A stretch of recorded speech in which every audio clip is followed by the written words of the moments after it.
Welcome to Pindar Poetry. We hope you learned something new. You start by pausing the automatic flow so changes stop now. Open Update Settings and hit pause, then open Services or Task Manager and stop the update service/process.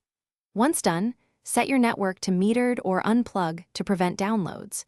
You do this early because it prevents new files from arriving while you make controlled changes. Make sure to act fast and avoid restarting until the next steps are in place. Because a reboot can immediately resume the update sequence, you want a halt. Now you move into deeper prevention. Block the source.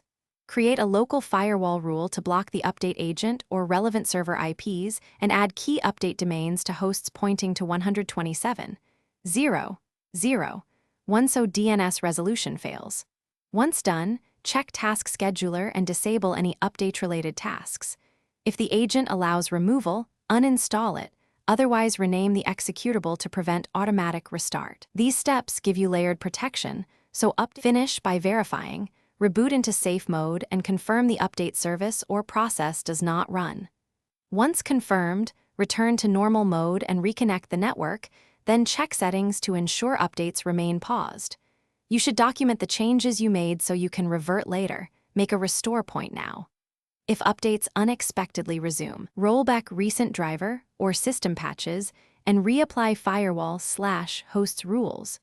This troubleshooting tip often stops stubborn auto-updates from reactivating without more invasive steps. Thanks for watching. Consider subscribing if we helped you.